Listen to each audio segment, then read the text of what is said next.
Hello and welcome to Talk Art. I'm Sally Rain and I'll be your host as we delve into the world of the artist and the art that's all around us. Talk Art is sponsored by the Silicon Valley Open Studios. During the first 3 weekends in May, hundreds of local artists open their studios to the public. For more information, you can go to the website svos.org. Our guest, Cassandra Gay, is an artist and teacher who primarily works in the art of monotype printmaking. And her studio, where she makes her prints, is right around the corner from the Media Center here in Palo Alto. So welcome, Cassandra. Oh, thank you. Yeah, thank you for being on Talk Art. I'm very happy to be here. So could you explain to us what is a monotype print? What does that mean? Monotype really just means one of a kind. It's a print that a printmaker makes, and they make one, and it's similar to a printed painting. Okay, so it's not like a linotype cut where you can make multiple prints. No, it or has a wood block, nothing like that. Nothing to do with multiples of anything. Okay, so mono, one. One okay. type of a kind. So, and you use a press? I do. I have a press, a big electric press. Excellent. So how did you get involved in monotype printing? What is your background in art? I first studied watercolor, mostly in night classes. And then I had a lull. I wasn't doing any art and got busy raising my family. And I wanted to get back into doing some more art. And my friend Madeline Etten called me up one day and said, well, there's this class down at the Pacific Art League, a printmaking class, and I want to go. Do you want to carpool? And that was the beginning of a beautiful friendship and also my exploration of printmaking. Excellent. So tell us a little bit about your process. How do you start thinking about making a print? It's very important to me to have some kind of resonance with an image. Okay. And it can be emotional or it can be just aesthetic, like, oh, that's pretty, you know, and I want to explore it more. I want to not duplicate it, but have it be something I really can look at for a long time. Maybe have it in my home or just enjoy making. Well, you brought some images for us to take a look at. So let's take a look at those now, and you can tell us a little bit about them. Okay, sure. Oh, that's beautiful. Look at that, heron. Yes, my husband is a very good photographer, and he went and took some wonderful bird images, and this was one of them.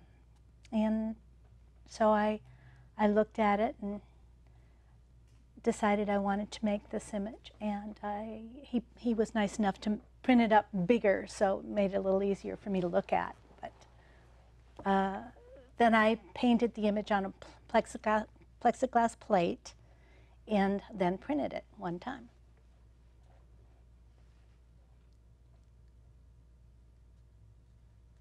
And the next image is the empty nest. Oh, the empty nest. That was also from a photograph, not one my husband took, but, and I just thought it was beautiful. When I was a little girl, we lived in an apple orchard, and there were a lot of robins and birds' nests everywhere. But what really resonated with me was the fact that my children have grown and they no longer are living with us. And it was sort of a bittersweet image to me. There's a lot of detail in that nest. Is that part of the monotype process? It would be hard to make that kind of detail, I think, in any other kind of printmaking. Oh, that's the beauty of monotype. It's a very versatile medium. A monotype can look like a woodcut, could be big blocky shapes, or it could be like an impressionistic painting, or it can sometimes even look very much like a photograph, because after all, a photograph is a print as well. This is Florence, my daughter's puppy. Very cute. And her ears always flop to one side, so I really wanted to capture that. And this is a monotype, and this other image, That looks exactly the same. it looks exactly the same because in a way it is. When I make a monotype, I make one, but then sometimes there's a little bit of ink left on the plate, and I print that, and that's called the ghost image. Oh, okay. And I took the ghost image, and I really liked it, but you know, it really wasn't enough to make a statement. So I decided to draw on top of it with pastels. And so I sort of was exploring, I've been exploring using pastels, and I kind of enjoyed it. And it's different from the other piece. So are these the dry pastels? These are the dry pastels, Okay. yes. And this is a llama. I took a picture with my cell phone at a goat farm over in Pescadero. And they use the llamas there to protect the goats. Oh, wow. They, Cool. she said that they used to have dogs, and the dogs barked a lot. You know, they have a lot of predators over there. And the neighbors didn't like the dogs barking, so they got llamas instead, and they worked very well. And this again was my exploration of drawing over the ghost of the previous image. So you printed it twice, two separate pieces of paper? Yes. So again, there was a faint amount of ink left on the plate. I printed that, and I went back into it with pastels and drew on it. And the paper is very similar to pastel paper. This is sort of reminds me of my cat Chuck. And how do you paint the fur onto the plate? So that's how you get all of that detail. yes, yes. When you really think about it, a brush is made of fur. Yes. So when you use a brush on a plate, it's very easy to sort of use that to make the furriness. That's beautiful. I like the red. Thanks. This is a little fox who lives down at the Baylands, and a friend of ours took a picture of it on top of his car, sitting on top of the warm hood of his car or his truck, I don't know which. And this is just a drawing. This is just a pastel drawing. I haven't gotten around to making a print of it, but I think I will try that as well. That's a bold one. Wow. Yeah, That's different. Yeah. I have a friend who's an artist, a painter, and we used to go on walks together. We were talking about our process and what we do, and she said, it's always important to get your darks in. Got to get those darks in first and establish your values. And this is sort of what happened after that. You succeeded. There's another one. Yeah. I like the contrast between the darks and the very bright colors. Yeah. For a while I wasn't using any black at all because a lot of the Impressionists did not use any blacks. And so this was a departure for me.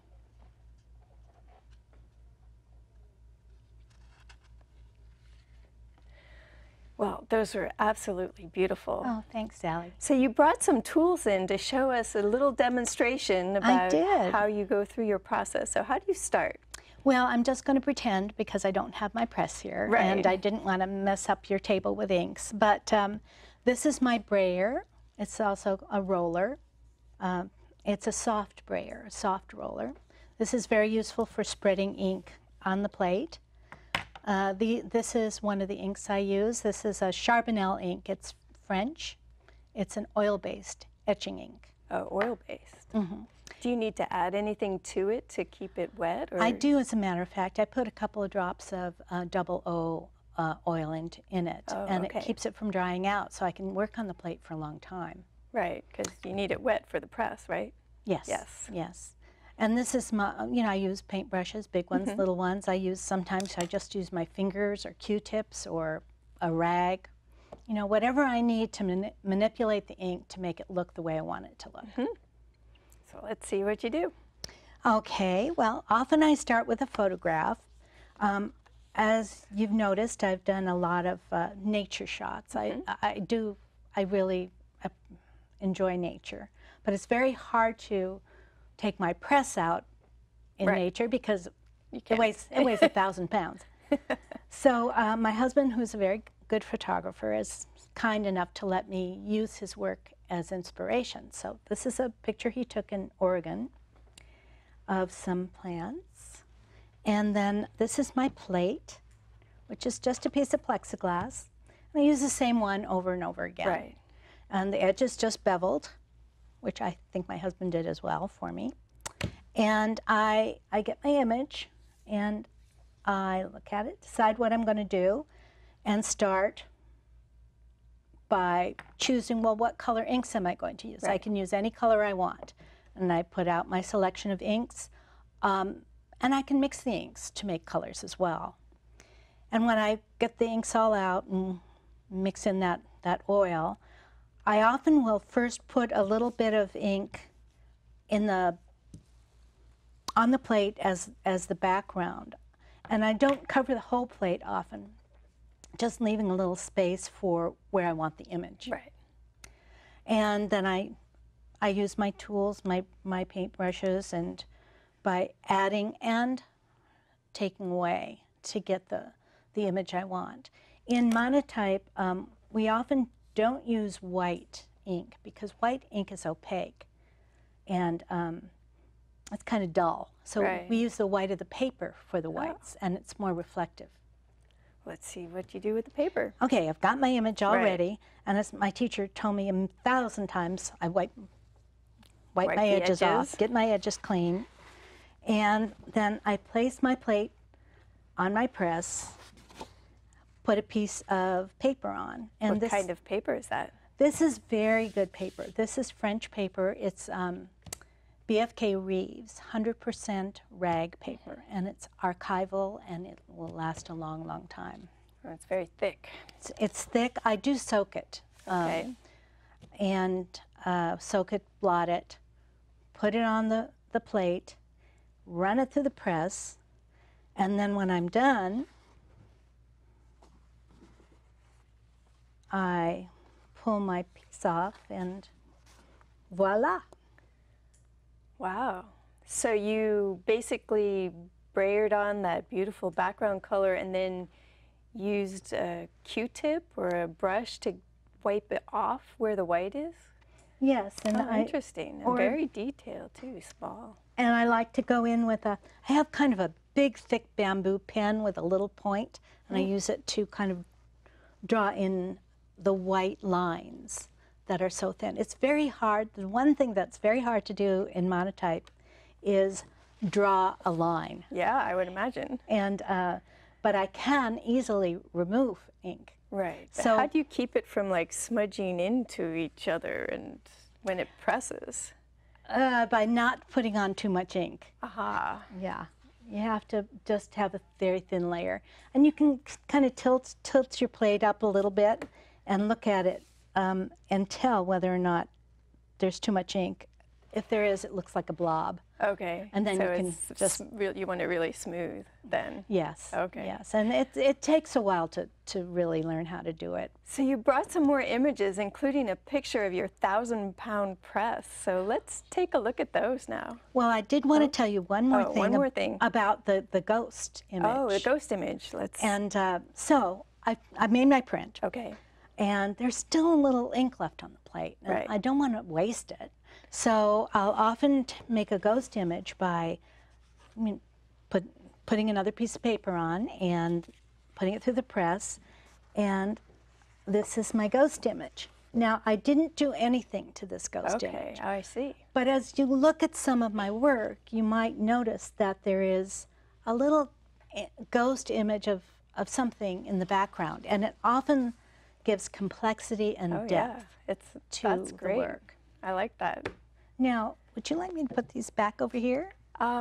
Yes, and let's take a look at the other images that you brought. Oh, the press, there it is. The press, yes. I call it Big Blue because it's big and it's blue.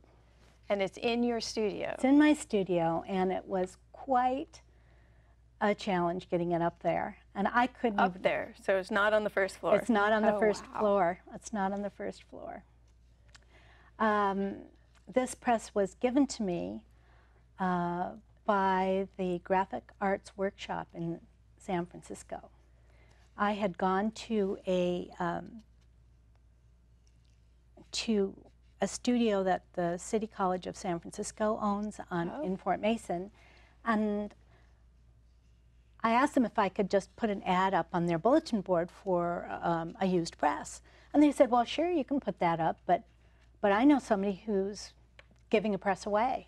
Wow. And at the Graphic Arts Workshop, they needed this corner that this big old press was in for another kind of press, and they really, really wanted somebody to take it away. And my wonderful husband, Larry, who is very good at moving big, heavy things, he moved it for you. He moved awesome. it for me, and he actually also got all my tables and all my flat files and helped me set up the entire studio, and I'm very grateful.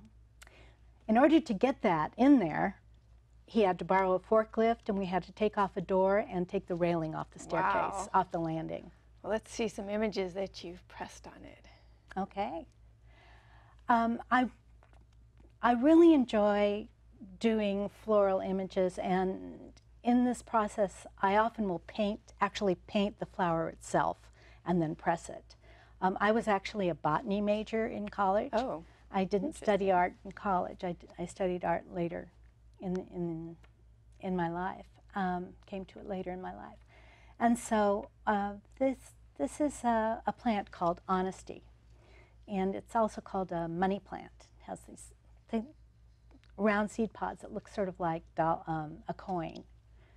And I had a lot of fun playing with gold, actually a gold ink with this one. This is KELP, and this one I painted. I also tried actually pressing KELP in the press, inking and pressing the KELP. Did it work? It worked, but this is better. This one's better. This is that one. Yeah, this is called STATICE, and I had a little show of this this series of prints similar to this in a restaurant downtown this year. That was fun to do. I like the little blue details, and you paint those on with a fine paintbrush? No, I painted the plant. You painted the plant, so this is a pressing of the plant. Yeah, it is. The background I used, and for the background I used the brayer, I used rags, I used some mineral spirits to kind of lift off some of the ink. Yeah, it looks very watery, watercolorish. I was trying to get a kind of abstract background, but the feel of a field in the back. It's beautiful. Thank you. These are Jack in the Pulpits, and I just painted them. I like the color in the background, sort of a gradient. Is that something that you can do with the press, or do you have to paint that? Oh, that's a good question. That's a technique that I learned from my teacher, Adele Seltzer, called a rainbow roll.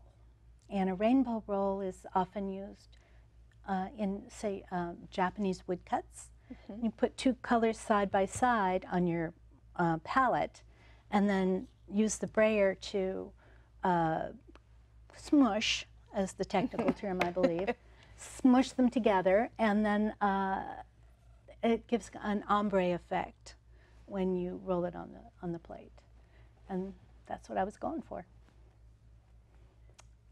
This is just straight painting. My husband took this photograph either here or in Oregon. Not sure which. And there's our... Oh, that was part of your demo. That's my demo. That's called Ephemera. And I called it that because some of the flowers are almost open, some are open, and some are dying. So for the dark stems, can you paint that on top of ink, or yes, does it I work think that I way? was able to do that in this case because the inks are transparent, and you can paint a darker ink over a lighter ink, it will cover. This was inspired by a photograph my daughter took at Giverny in France, Monet's garden. Mm-hmm. And she took this picture and she brought it home and she said, "Mom, you should make a print out of this." And so I did. Beautiful. Thank you. Well, that's different. We- Monochromatic monotype. Yeah. Very nice. We own a home in Oregon, in Portland, and this is the view out of our living room, off the porch. Wow. Mount Hood. So is that using the white paint, or is that using the remove process? That's using the white of the paper for the whites. Or it's inks, not paints, excuse me. Right. And this one, I actually did sketch first.